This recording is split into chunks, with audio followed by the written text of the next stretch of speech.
Kaleshwaram project రిపోర్టుపై Telangana భవన్లో Harish Rao power point presentation ఇచ్చారు. CM Revanth Reddy పాలనను గాలికొదిలేసి కక్ష సాధింపు చర్యలకు పాల్పడుతున్నారని ఆయన ఆరోపించారు. ఇక నోటిఫికేషన్లు ఇవ్వాలని నిరుద్యోగులు, ఫీజు రియంబర్స్మెంట్ కోసం విద్యార్థులు రోడ్డెక్కుతూ ఉంటే రేవంత్ డైవర్షన్ పాలిటిక్స్ చేస్తూ ప్రతిపక్షాలపై కుట్ర చేస్తున్నారని మండిపడ్డారు. రాజకీయ కుట్రలతో ప్రతిపక్షాలపై విచారణ కమిషన్లు, ప్రభుత్వం పనులు చేయాలంటే కమిషన్లు, రాష్ట్రం మొత్తం కమిషన్ల మయమైందన్నారు ఆయన. అలాగే అసెంబ్లీలో కాళేశ్వరం 650 పేజీల పూర్తి రిపోర్టు పెట్టాలని డిమాండ్ చేశారు.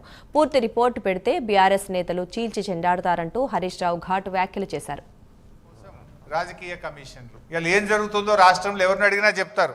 గత 20 నెలలుగా రాష్ట్రంలో చూస్తే రేవంత్ రెడ్డి గారు పాలన గాలికి వదిలేసి రాజకీయ కక్ష సాధింపు చర్యలకు పాల్పడతా ఉన్నారు. రాష్ట్రంలో పాలన లేదు, ఎక్కడా రైతులకు యూరియా దొరుకుతలేదు, హాస్టల్ పిల్లలు ఆసుపత్రుల పాలైతా ఉన్నారు, తరగతి గదుల్లో చదువుకోవాల్సిన విద్యార్థులు ఫీజు రియంబర్స్మెంట్ విడుదల చేయాలని, ఉద్యోగాలకు నోటిఫికేషన్లు ఇవ్వాలని రోడ్లెక్కుతున్న పరిస్థితి, వర్షాలు పడక నీళ్లు రాక పంటలు ఎండిపోతున్న పరిస్థితి, ఈ రకమైన పరిస్థితులు రాష్ట్రంలో ఉన్నాయి. కానీ రేవంత్ రెడ్డి గారు మా ప్రభుత్వం మాత్రం డబ్బులు దంచుకునేందుకు కమిషన్లు, ప్రతిపక్షాల మీద కక్ష సాధించడం కోసం రాజకీయ కమిషన్లు. ఇలా ఏం జరుగుతుందో రాష్ట్రంలో ఎవరిని అడిగినా చెప్తారు. ఫైనాన్స్ డిపార్ట్మెంట్ లో బిల్లు పాస్ కావాలంటే 10%, 12% కమిషన్లని కాంట్రాక్టర్లే సెక్రటరియట్లపై ధర్నాలు చేస్తున్నారు. డబ్బులు దండుకోవడానికి కమిషన్లు, ప్రతిపక్షాల మీద మరి కక్ష సాధించడం కోసం మరొక వైపు కమిషన్లు. ఈరోజు రెండు పార్టీలు, కాంగ్రెస్, బీజేపీలు ఇద్దరూ కలిసి కుట్ర చేస్తా ఉన్నారు. అసెంబ్లీలో పెడతామంటున్నారు.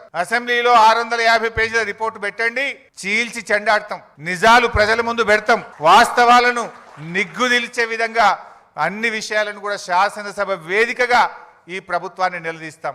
గత 20 నెలలుగా రాష్ట్రంలో చూస్తే రేవంత్ రెడ్డి గారు పాలన గాలికి వదిలేసి రాజకీయ కక్ష సాధింపు చర్యలకు పాల్పడతా ఉన్నారు. రాష్ట్రంలో పాలన లేదు, ఎక్కడా రైతులకు యూరియా దొరుకుతలేదు, హాస్టల్ పిల్లలు ఆసుపత్రుల పాలైతా ఉన్నారు, తరగతి గదుల్లో చదువుకోవాల్సిన విద్యార్థులు ఫీజు రియంబర్స్మెంట్ విడుదల చేయాలని, ఉద్యోగాలకు నోటిఫికేషన్లు ఇవ్వాలని రోడ్లెక్కుతున్న పరిస్థితి,